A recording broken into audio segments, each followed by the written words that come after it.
of course, we have this authoritarian regime, which will appear right up to the day it fails.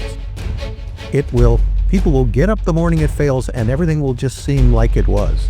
As we saw with Ceausescu, as we saw with Gaddafi, as we've seen all over the world with every tyrant going back to Caligula, right? Everything seems fine, and then it will fall apart.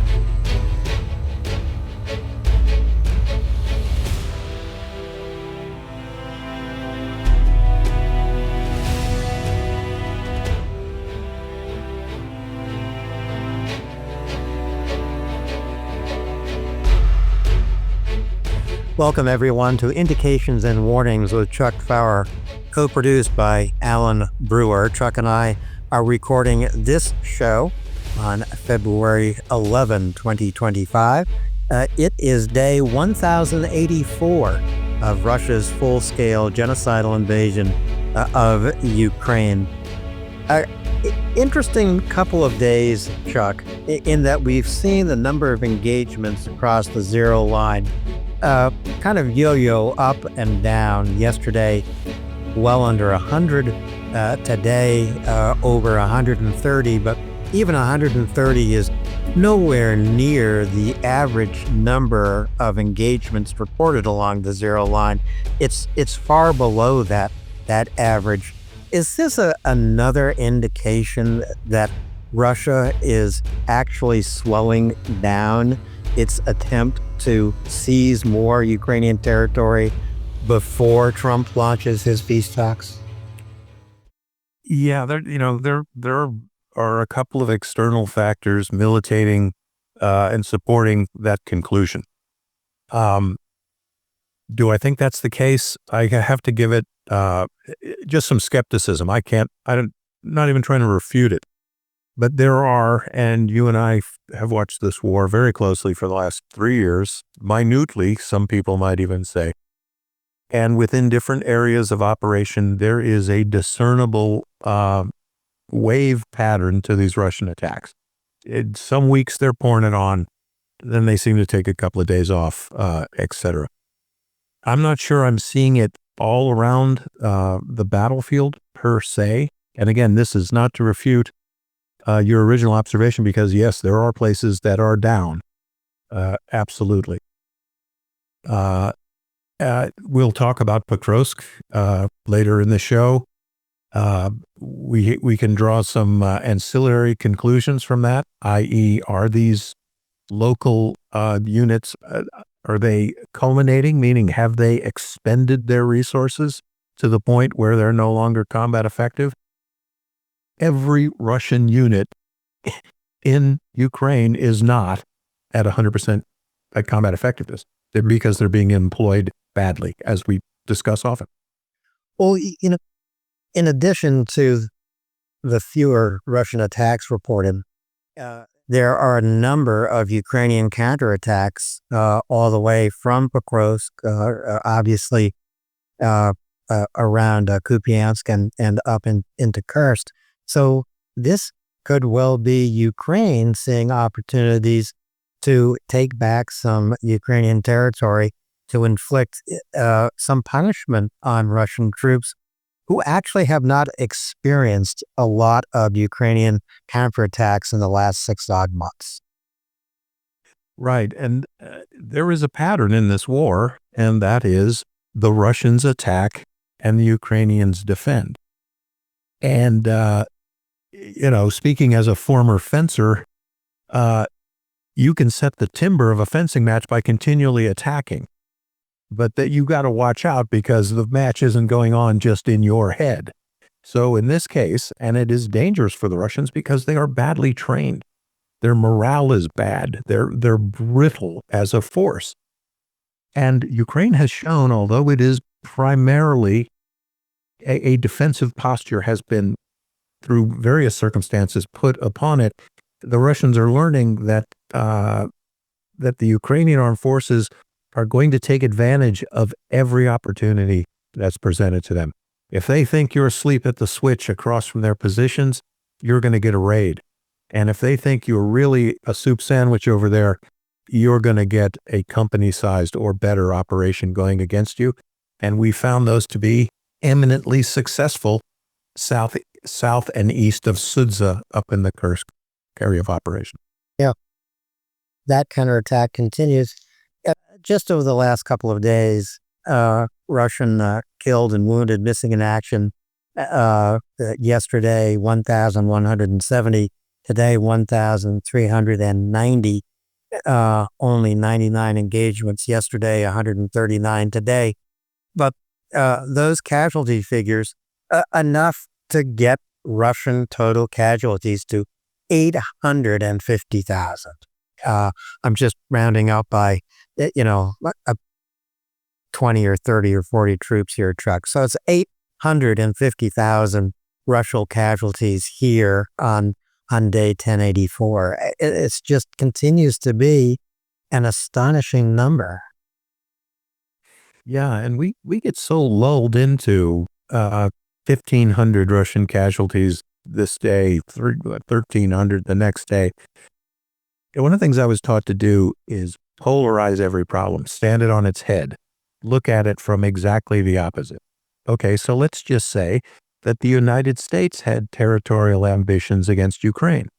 It started the war as a superpower, and all of a sudden, its 72-hour operation has casualties above 800,000, right? And we're nowhere closer to winning this war. Is that what failure would look like in an American operation? Yeah. I think this is what failure looks like in a Russian operation. And as peace talk swirl about, and I don't think we're close yet to them, I'd like people to try to grasp that this isn't going well for Russia. It truly is not. They sustain these casualties. And even today, as you said, 1,300 casualties in 99 engagements. So they're losing 100 people at every point of contact. Now that goes right into the Brewer-Farr hypothesis that says they lose between 35 and 85% in every attack. And wow, the math is bearing that out, right? Platoon and company-sized attacks that fail. So just put that on the table. Draw your own conclusions, folks. Alan and I will just put that on the table for you. Of course, the difference between 850,000 casualties in Russia and 850,000 casualties in some American military special operation. Here in the United States, those numbers of dead and wounded missing in action would be the subject of daily speeches on the floors of Congress. There would be public demonstrations in opposition to whatever military goal America was pursuing that resulted in such casualties. That's not the case in Russia, of course. A completely authoritarian and controlled society. No real opportunity to protest. No opportunity actually to inform Russians that their motherland has suffered 850,000 casualties in attempting to overrun Ukraine. Well, and on the floor of the Senate or the House, speeches would be given and people would be asking questions about the competence of the generals and the Secretary of Defense and everyone in the military apparatus that was pursuing this operation. Right? So that tension is still there. Of course, we have this authoritarian regime, which will appear right up to the day it fails. People will get up the morning it fails, and everything will just seem like it was, as we saw with Ceausescu, as we saw with Gaddafi, as we've seen all over the world with every tyrant going back to Caligula, right? Everything seems fine, and then it will fall apart. But the one thing Ukraine has going for it is fighting a cadre, a class, a group of officers who are parasitical to the state of Russia and are utterly incompetent as military leaders. That hasn't changed. And that is worth its weight in gold, right? You wouldn't want to get rid of these guys. And no one will get rid of them because Putin has no other choice. Don't forget, Prigozhin, his greatest general, mutinied, right? Things are still bad for Putin. They are still bad. Before we opened the show and this recording, Chuck, there was one point that had come across that I found very interesting, that folks in Russia signing contracts now to fight in Ukraine are going back up. The reason, we'll give the reason that you uncovered. I think it's fascinating and somewhat funny. Yeah, and quite erroneous, but the recruitment numbers at Russian recruitment stations are actually going up. And they are finding that it's no longer necessary to recruit prisoners or guys with one eye or a couple of felony raps. People in Russia, and to our Russian listening guests, you have a misapprehension here. They think somehow that Trump is going to end this war. So they are taking they're taking the Tsar's ruble and hoping that they're only going to get sent to Ukraine in some sort of peacekeeping role. This war is going on, Alan, for at least 3 more years. I'll be happy to roll this tape 3 years from now. We are still going to be in a war, barring a force majeure, and that is Putin falling off a balcony. Right? But less than that, that's what we're going for. Well, even if Putin did fall off the balcony, that's no guarantee this war will come to an end. There are plenty of Russian imperialists hoping to succeed Putin as supreme leader of Russia. You know, the very same day that you saw this information, and I find it funny because Russians have heard of the proposed Trump peace plan to end the war, and here are Russians thinking, boy, I can double trick the state. I'll take advantage of that. I'll get my $30,000 bonus and go to Ukraine to impose peace. Well, President Zelensky has a completely different point of view. He shares your point of view, Chuck. He sees Putin preparing to enlarge his military, to devote a higher percentage of total annual spending to Russian defense industries, to manufacture more missiles, more artillery, and to accept more help from North Korea. That means more troops, more missiles, more artillery, and more artillery shells. So I think President Zelensky agrees with you, Chuck. This war is going to go on for a while. Yeah, I think there's another thing that people, and folks, you know that Helen and I do everything we can not to touch the third rail of American politics, right? We're studying the war in Ukraine, but there are geopolitical factors here. I will refer to the commander-in-chief. There are some signals that perhaps people rushing to the Russian recruitment centers, you might want to bear this in mind. The commander-in-chief has floated proposals that have to do with Ukraine's vast wealth in rare earth minerals. And there would be some quid pro quo, American military assistance for access to these minerals.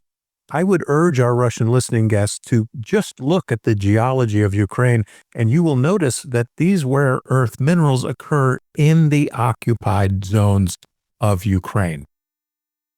I don't think the commander-in-chief intends to share those with Russia.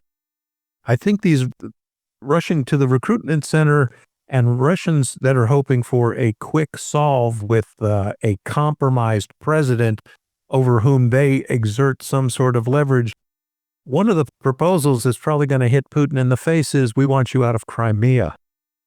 We want you out of Donetsk. We want you out of Luhansk. We want you out of Zaporizhzhia, and we want you out of Kherson. We'll have to see what the peace plan looks like, and that's coming up soon, Alan, isn't it? Yes, at the Munich Security Conference being held this week up in Munich. I think it begins on Thursday, the 13th. And the next Ramstein conference, it can't overlap the Munich Security Conference. The next Ramstein must be coming up next week, but it will be led by the United Kingdom, as a matter of fact. it won't be led by the American Secretary of Defense. So this is a significant change in how the Ramstein meetings are going to be conducted. The peace plan, whatever it is, and no one knows, don't trust that leaked Trump peace plan as credible in any way, but that will be presented for the very first time at the Munich Security Conference. So it'll be important to pay attention to the newspapers. Retired General Kellogg will be there. Others will be there. I think the peace plan that will be presented is the current stage of talks that Trump has had both with Putin and with Zelensky. Someone has tried to summarize it into what will be called the American proposal for peace. It was interesting that Putin was quoted as saying he wants to stop people dying in Ukraine. Well, you have to take that with a ton of road salt. He continues to attack as many population centers, quite literally, as he can reach. He is hitting every place that has streetlights. That's what he's aiming at. But I just want to reassure people. Well, and just put this forward. I want to reassure you. Here are some facts. I have a piece coming out in the Kyiv Post this week, probably tomorrow, the next day. But I go through what 800,000 Russian casualties looks like. We shrug it off like it's nothing. They've lost more than 6 times the total armed forces of Germany, France, UK, Spain, Italy. They've lost. And I'm not talking about their armies, their navies, their air forces, their marine. Russian losses are staggering. Yeah. And you can't win a territorial conquest with numbers like this. It's just not going to happen, right? It is never going to happen. This is a quagmire for Imperial Russia. It is a quagmire. Well, those losses are not only, tragic, frankly, for Russian families, but it is destroying the Russian economy that is run by Putin for one purpose only, that is to fuel his war against Ukraine and any future war he might dream up, maybe against the Baltics, maybe against some other NATO nations. But however you want to look at it, these losses are destroying Putin's nation. Why people in Russia can't come to that realization and take to the streets and protest, I don't understand. They are so brainwashed. Well, yeah, the capacity for suffering that a Russian civilian has is immense. We're still talking about a nation where the 25% of the people do not have indoor plumbing. Yeah. John McCain referred to Russia as a gas station with nukes. Right. So, look, they're not invincible. They have been foiled in this war. And by foiled, I mean, they're 3 years into a 72-hour military operation. Their casualties by May are going to hit 1 million, right? They've lost 10,000 tanks. And to put it in some perspective, there are only about 800 or so main battle tanks owned by the NATO powers in Europe. So that's what 10,000 tanks looks like. That's insane. And those weren't wiped out fighting it out in Germany. The ragtag armed forces of Ukraine, which started this war, knocked on their butt with almost a technical knockout, have pushed back against this superpower and bitten it on the butt. Yep. So, and Russia's lost almost 5,000 infantry fighting vehicles as well.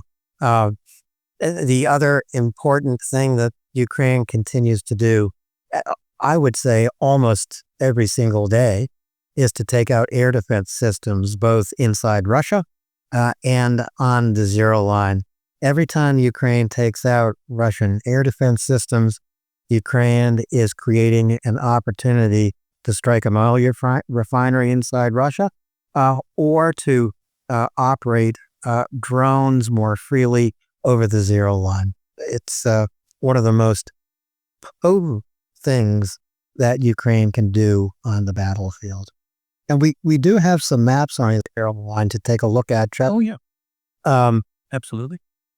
We should, I guess, first go to Kupiansk, then to Kreminna, and it's in Kupiansk where Ukraine is maintaining a salient in a very forceful way.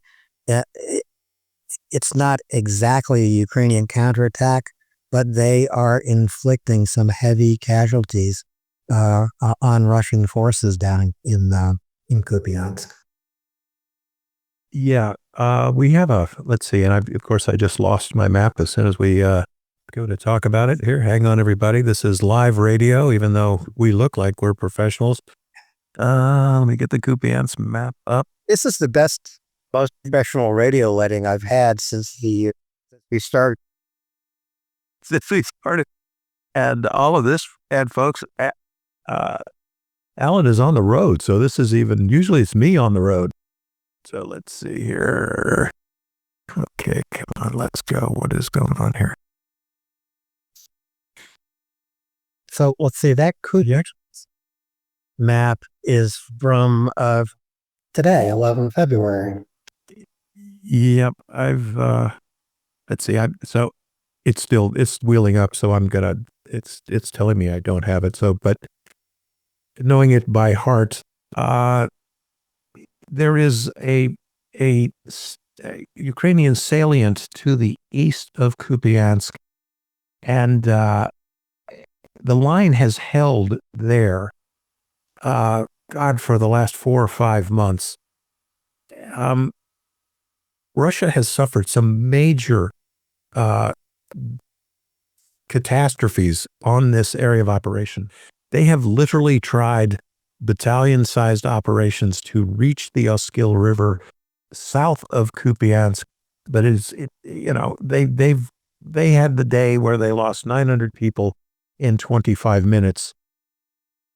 And again, we talk about this Russian ineptitude. I know I bring this particular attack up a lot, but you can't fail worse than that. It's astounding that you could lose a battalion in 20 minutes.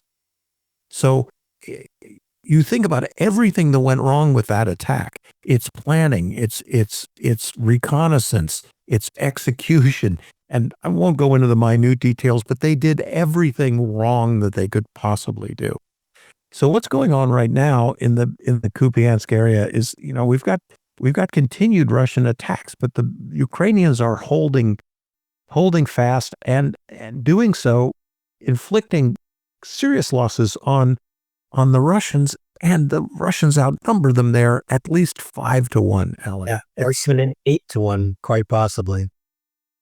Yes, absolutely, and farther south as well. But they're in Kupiansk, and I guess we can go also we can stay on Kupiansk a little longer if you'd like. We have some developments around Kreminna as well, with the Russians actually advancing there. But what does that advance really mean, and what good is it doing them? Well, just before we leave Kupiansk, a couple of things struck me. North of Kupiansk, where currently the primary Russian attacks are occurring, it looks like, and I know the forward edge of battle is, no one knows exactly where it is, but clearly they're looking for some lodgment in the northern Kupiansk neighborhoods. But it's a very unequal Russian advance north of Kupiansk. They could well be creating major problems for themselves, with some Russian troops hung out to dry, detached from really the main core of Russian forces trying to advance from the north. Yeah, exactly. And I don't think Ukraine is anywhere close to letting this happen, meaning allowing Russia to get a lodgment within urban Kupiansk, which is actually almost two cities. There's a big hill and the west goes steeply down and a series of bluffs to the Oskil River, and then there is eastern Kupiansk. If Russia does what it traditionally does, like they did in Severodonetsk, they first got into an elementary school that was next to a line of trees, and they held on to that, and then they were able to expand out into what turned out to be an attritional battle. They were baited in by the Ukrainians to fight, to throw away all of their advantages as a maneuvering force with superior numbers and brought them into a fight where they had to fight for every doorknob. See, that was, brilliant that they got suckered into that. I don't think that's going to work for the Russians in Kupiansk because you have to have supply lines that you could keep throwing people into. And everything on the white around here, Alan, as we've talked about, it's very hard to move over the white spaces. And that means not only your reinforcements, but your supplies, your ammunition, your fuel, etc. So I expect Kupiansk, the Lord willing, it's going to stay like this, I think, for a while. I think it will too. The other thing that interested me here, Chuck, was that the major Ukrainian counterattacks taking place around Petropavlivka to the east of the Oskil, the Russian advances attempted west of the Oskil.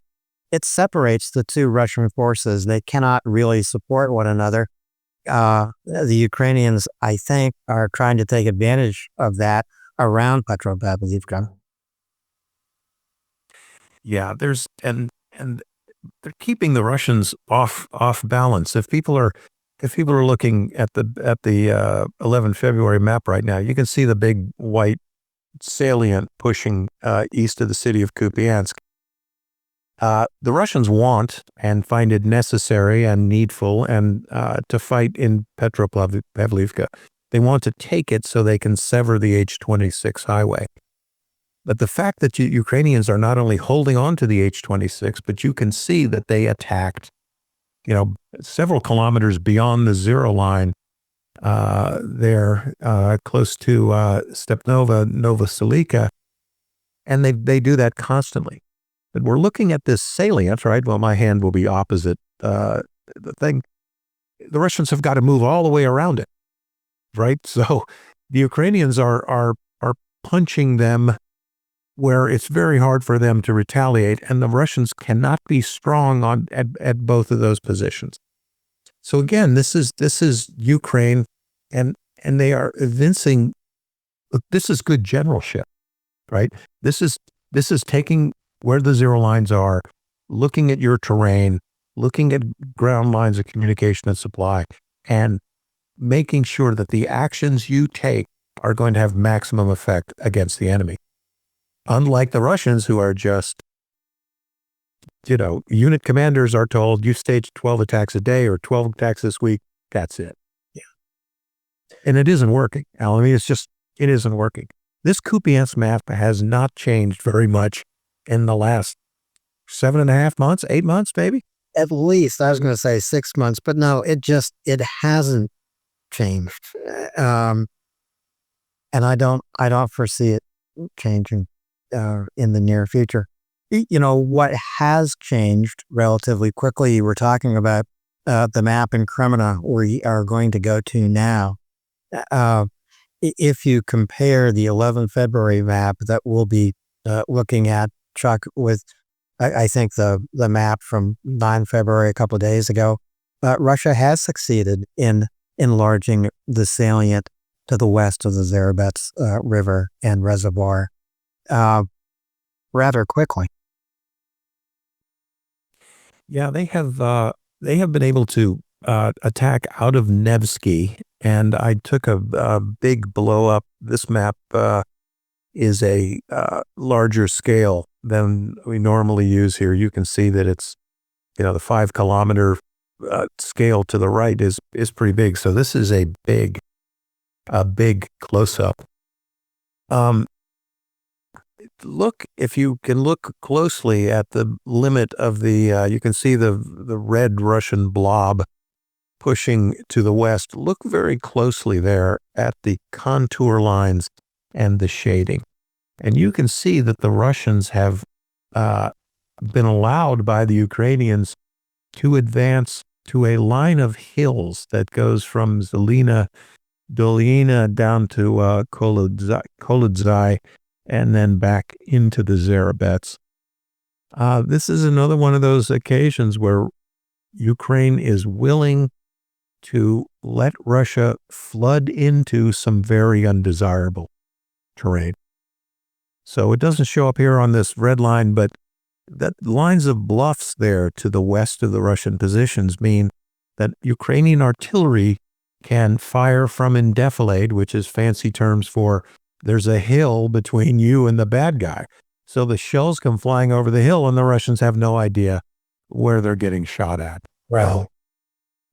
So again, it's baiting the Russians into bad terrain. This work.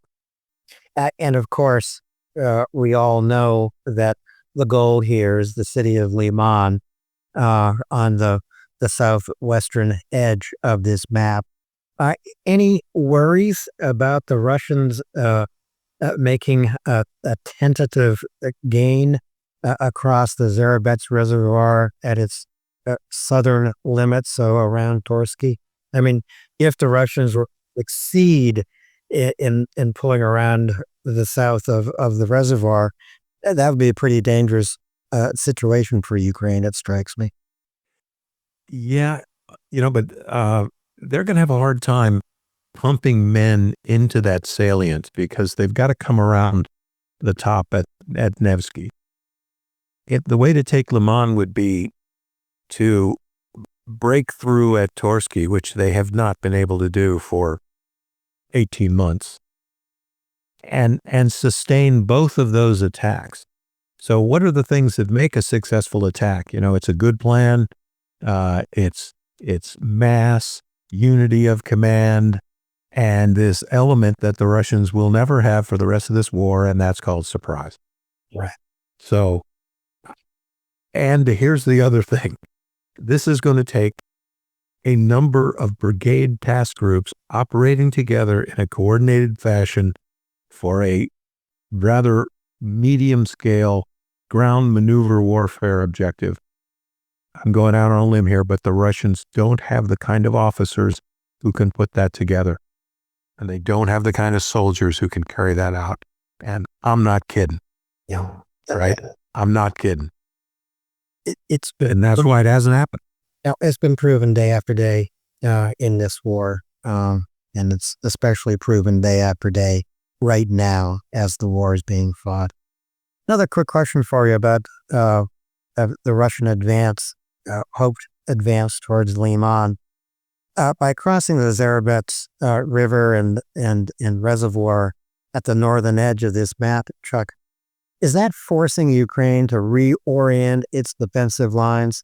As we recall in the past, it's always been Russia fighting from east to west here. And now Russia is actually fighting from the north towards Liman. Present a problem to Ukraine or no? Yeah, if these forces, meaning the Russian forces, if they were in different hands, it could. A good general would have some options here, and Russia doesn't have a good general.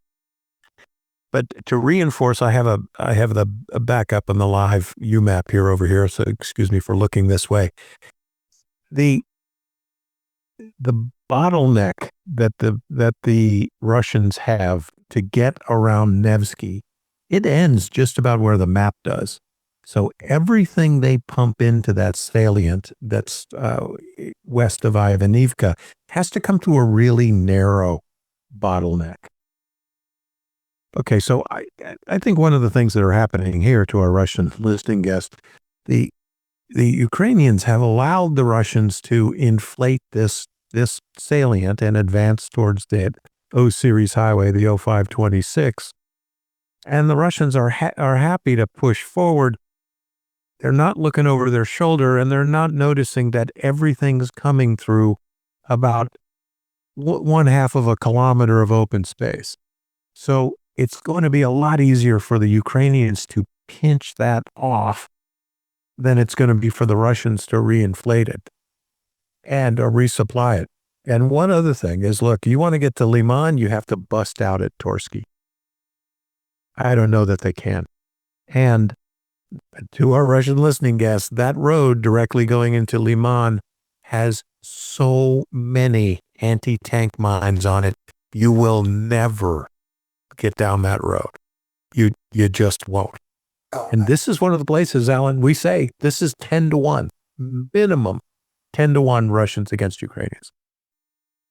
You'll never get down that road, even if there wasn't a single mine laid on it. And of course, we know the Ukrainians have taken care of mines, but there are Ukrainian drones that could mine that roadway overnight. This is, again, one of the remarkable things or the remarkable tactics that Ukraine has come up with for its drones, to use them in order to lay mines at the roadside. So with these drones, these mine laying drones, Ukraine is able to respond overnight to anything that happens on the battlefield. They can adapt that quickly. Yeah, it is definitely, and this is, again, we say this all the time, this is the first 21st century war. One of the things traditionally that has to happen in land warfare is you get your force, you get it together, you concentrate it to the extent that it becomes a tactical unit that can support itself on its various wings and axes, and you get that unit to its jumping off point and you let it go. Well, the Russians are watched by everything that is in orbit. They are watched by Ukraine's extremely competent and capable reconnaissance drones, and the Russians face this problem. If they ever do conventionally concentrate their forces to achieve some objective, they'll get annihilated. They'll get plastered by precision strike weapons. Just south of here, the Russian VDV came to grief as they attempted to cross the Severodonetsk River. They got wiped out so badly that the United States Army started writing position papers on what not to do in a river crossing. That's how bad it was. Same units that are involved here. It's not just the Ukrainians rewriting handbooks for the U.S. military. It's the Russians able to rewrite handbooks for the U.S. military as well. What not to do? That's the Russians. And can you equal the initiative and innovation of Ukraine? Those are really the books we want to be reading. Yeah, absolutely. And again, everything has changed here in this war. Everything has changed. This is not going to be the end of the main battle tank, but the main battle tank 50 years from now is going to look different. Yeah. The way forces engage themselves in land warfare is different. Naval forces, it's different. All of that, every bit of it is from the genius of the Ukrainian people. The U.S. would not have been this quick to adapt this technology. I know it. I'm telling you, it wouldn't be. Well, the Ukrainians are trying something new every single week. That is the fact. That is why Ukrainian innovation has been so fast in the course of this war.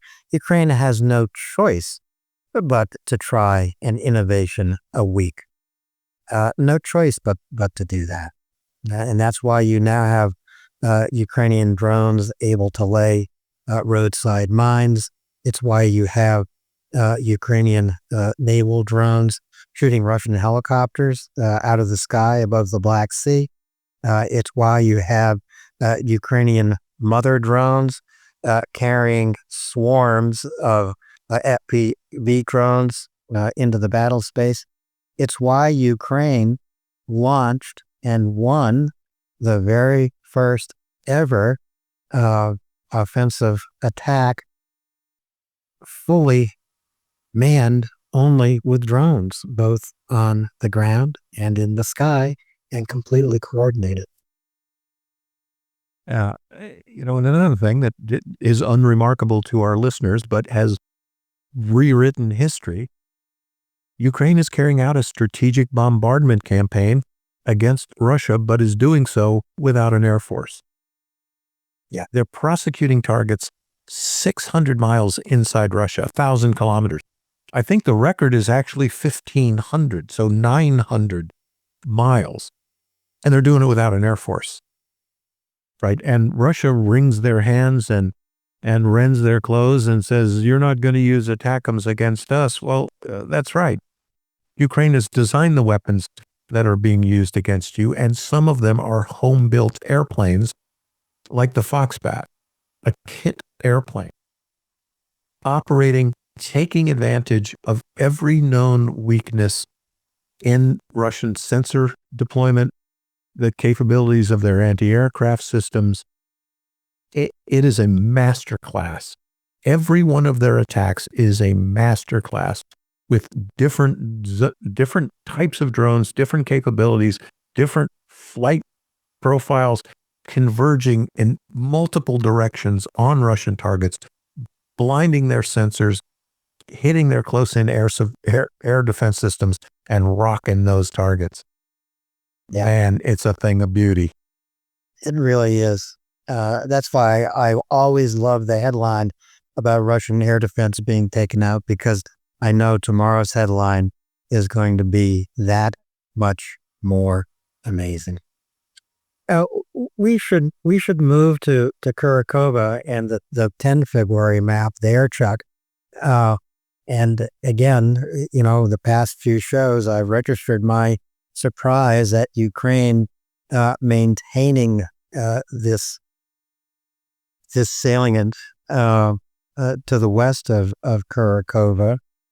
And, we were talking about how Ukraine will choose the time to pinch off that nerve on the Kremlin map. Russia is unable to pinch off this salient west of Kurakova. And Kurakova fell, 2 weeks ago? Yeah. And this is another one of those cases where you got to wonder, did these Russian units, did they culminate after taking Kurakova? Did they expend all of their resources? Did they exhaust their troops? Did they run through their reserves of ammunition, fuel, supplies, etc.? I think some of that is a factor. But we're looking closely at the map there, and it's Kostianopel there on the H-15 highway. The Russians are definitely, they'd like to enter that city and close up. That's the place to snap close this, this Ukrainian salient. As the Ukrainians showed the Russians in both Velika Novosilka and in Vuhledar, Ukrainians can string this battle out when they choose, and there's certain favorable developments, but they could hold this for a year, right? I actually don't think they're going to hold it for a year, but I sure think they're going to hold it until the spring. Well, looking at Constantinople or Eulacli or Binocular to the further west on the H-15, wherever Russia wants to pinch this salient off, they have to do it through an urban landscape. Now, these are not big places. These are Ukrainian villages, so they're farming villages when you come right down to it. But that's just enough of an urban landscape that it poses problems for Russian forces from the north and from the south to converge. Yeah, absolutely. And when you have disadvantageous terrain, which could be swamp, jungle, hills, wide open terrain with no cover, or the very unique three-dimensional problems of urban combat, whoever gets there first has a tremendous advantage.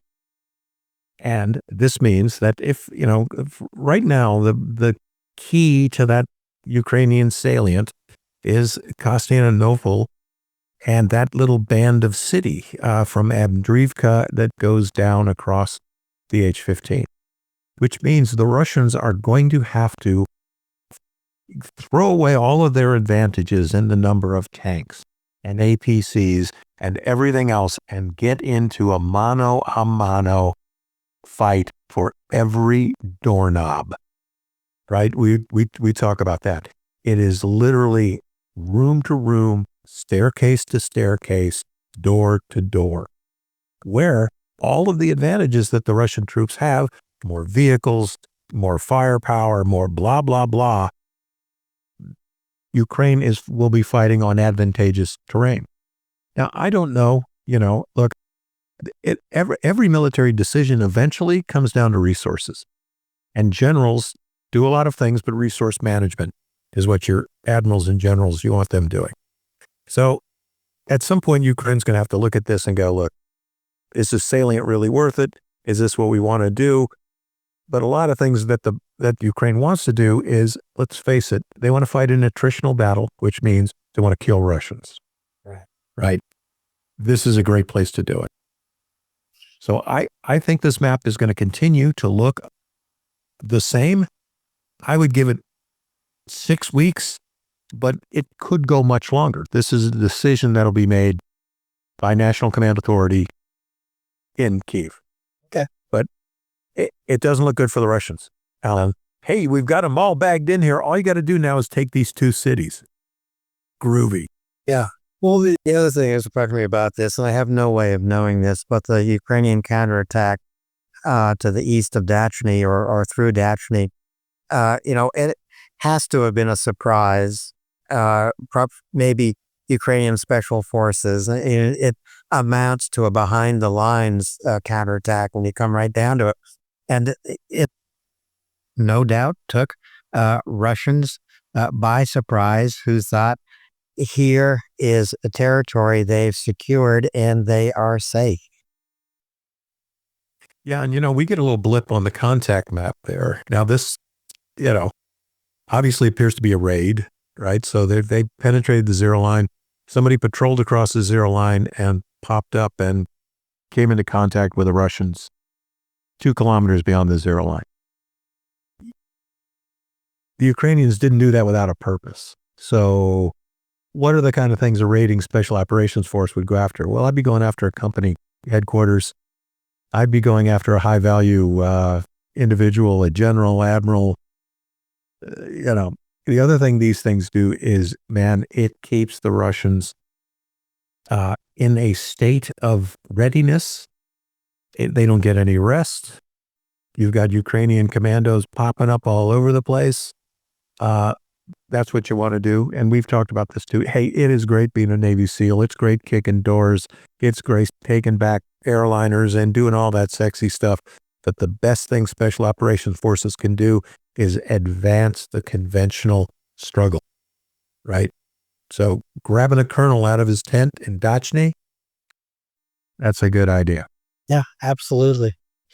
Now, we don't have a truly updated map from Pokrovsk, but I want to talk a little bit about that, especially about a graphic summary of the losses that Russia has suffered in its attempt to take Pokrovsk. And again, Russia is no closer to entering Pokrovsk today than it was yesterday.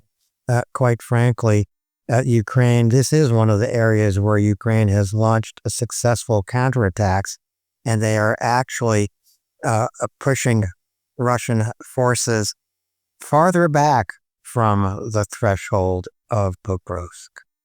But just to reach the threshold, Russia invested so very much. It really takes your breath away. It's so astonishing what the Russians have lost to get from Avdiivka to Pokrovsk. Yeah, take us through that, Alan. I don't have that number up in front of me. I'm getting the map up. Well, I have it. I've got that. If you don't have it up, but Well, I'll give you the highlights, and this is a summary that was put up by Volodymyr D. And that's pretty trustworthy summary, by the way. So just to get to the threshold of Pokrovsk, 580 Russian tanks destroyed or disabled on the zero line. 1,200 infantry fighting vehicles, 90 artillery emplacements, quite possibly 150,000 Russian soldiers killed, wounded, taken captive. And again, this is to get to the threshold of Pokrovsk, not to be one street into Pokrovsk, not one street. yeah, these numbers are staggering. The other thing is, I was glad to see this, and Vladimir did great work. And not to pat ourselves on the back, but Alan, this was almost the exact number of casualties that you and I projected from the Avdiivka campaign to Pokrovsk. I mean, we said 150,000. Yeah. And there it is, broken out. And we talked about, we're going to have to eventually do this. We're going to be expanding hopefully soon, and we're going to get some real graphic artists, not me and Alan.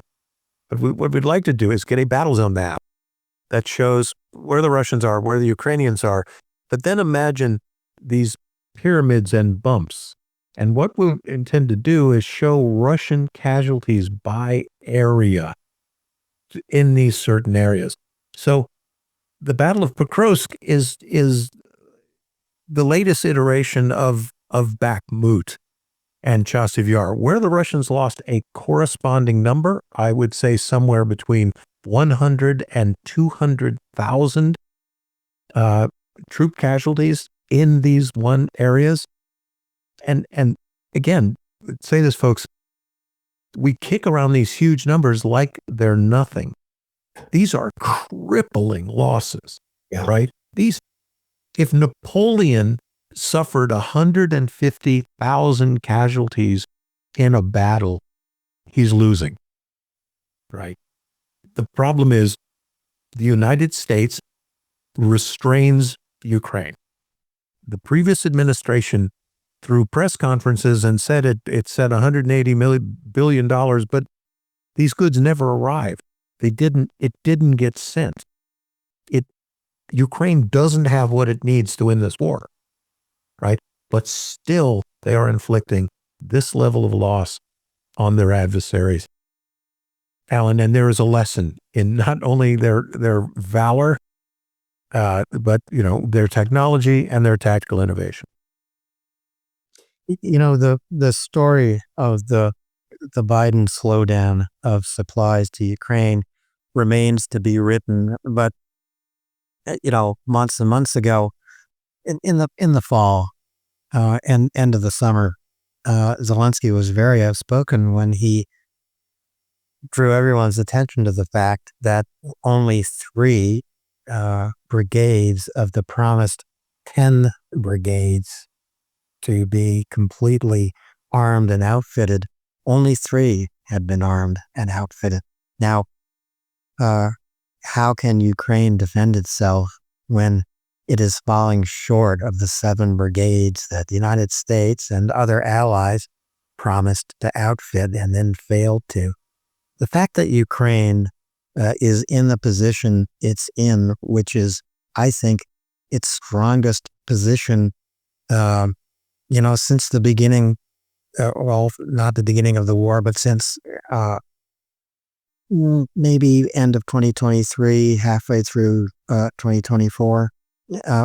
Russia hasn't taken that much more territory in Ukraine in 2024. They're not in a position to rapidly advance anywhere here in the early months of 2025, whereas Ukraine is well positioned to launch some pretty effective counterattacks that are not only killing and wounding more Russian and North Korean soldiers, not only taking out more tanks, more artillery, more air defense systems, but I think you'll see in the next 4 to 6 weeks, Ukrainian counterattacks that reclaim Ukrainian territory.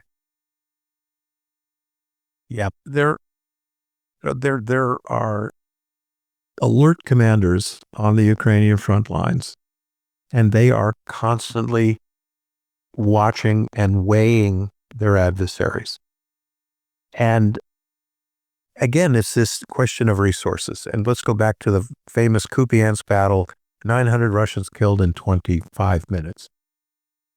That could have been a huge opportunity for Ukraine to blow through that wreckage and counterattack and keep going for maybe 20 miles is what you could make out of a shattered, defeated, utterly destroyed battalion across from you. I'd expect a 10-mile advance. Question of resources, right? The question of resources. Every general in Ukraine would love to have that notch on their belt, but they still cannot depend on the United States. They still can't. We're still dealing with decisions that were made by Mike Johnson and decisions that were made by the former national security advisor, whose name shall not be mentioned here, Jake Sullivan. The other thing that strikes me, Chuck, and I'm thinking about the Ukrainian counterattacks in Kursk right now. They are goal-oriented, goal-targeted, designed to push Ukrainian forces to a new, easily defensible line. So in Kursk, the counterattack to the Sujta to the southeast has reached the river, the Paskil River, if my memory serves me, very easily defended by the Ukrainian forces that reached there. So they can make that counterattack, make that advance, regroup, because we have heard that Russian forces are falling back. They have fallen back to the other side of the Paskil River. It's a conservative way for Ukraine to counterattack and preserve the lives of its soldiers, frankly. Right. And looking at that, so Ukraine looks at the entire battlefield, including Kursk, and it's looking to throw a punch. And a lot of suggestions come in, right? Someone in Crimea says, look, I've got an opportunity over here. Someone at Pokrovsk, someone north of Velika Novosilka, everyone. This is utterly simplistic, but it kind of goes like this. And then someone up in Kursk goes, you know what? These clowns across from me, they're not rotating their sentries. They haven't put a reconnaissance drone up in 36 hours. I'm hearing their radio traffic. They're not getting fed. They're the blah, blah, blah. They're in disarray. And then someone with more stars on their shoulder than me is going to say, punch it in Kursk. Hit those people and hit them hard. So there's a reason that, those counterattack locations are so selected, carefully selected, as was Kursk itself, right? The attack could have gone after Bryansk, Instead it went for Sudza. They looked at everything and even decided to launch an extraterritorial attack on Russia instead of taking those resources and taking something back in the occupied areas. That was the decision way over my pay grade. But look, I can't argue with it. They grabbed 1,000 square kilometers of Russia itself. Now they've reduced that down to a hardcore of 400 or 500 square kilometers, and they own it. Yeah. They've got the ground line of communications and supply, redundant supply. Their perimeters are backed up by terrain, and none of that was an accident. Not a bit of it. They own it, and they will keep it until they trade it away. It seems to me Kursk is worth at least all of occupied Ukraine. That's the way I think of it. I think so. Yeah. At first you get out of Crimea, and then we'll give you back half of Kursk, okay? I'm happy to negotiate. General Kellogg, if you need me, just give me, hit me up on the direct message. Well, that is, I think, probably the primary news that we're going to be looking for this week. What does the American peace proposal look like? We'll be hearing about it from the Munich Security Conference. And then we'll also be getting news from the next Ramstein Conference being directed by the United Kingdom now in 2025. But Chuck and I will also be back later this week.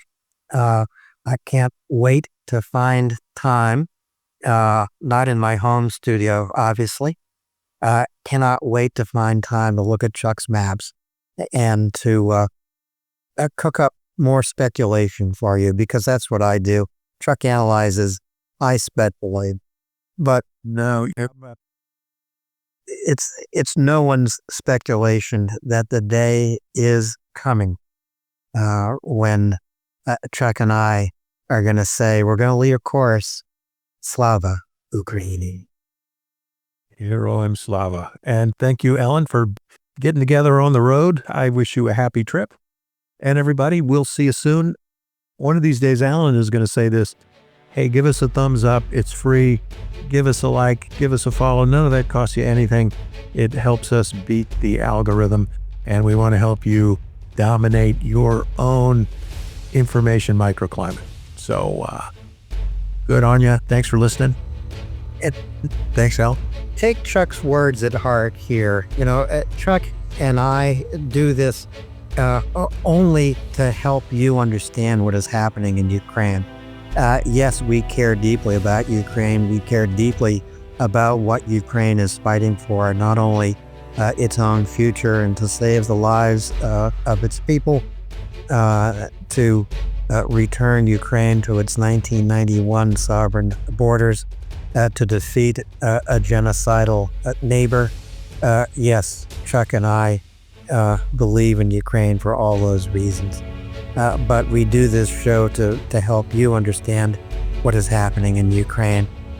And if you come to understand it, you can help others understand it by doing exactly what Chuck says. Give us a thumbs up, share, and add your comments to the really by now hundreds and hundreds of comments we've received. And Chuck thanks each and every one of you for taking the time to watch, to comment, and to ask questions. And yes, someday soon, not this week, not next week, but before February is out, Chuck and I will be here live. Absolutely. We're getting it done. But thanks, everybody. And have fun slaying the Russian trolls in the comments. There you go. Good night. You're cleared hot. Good night, Alan. See ya. Thank you. Thank you, and see you soon.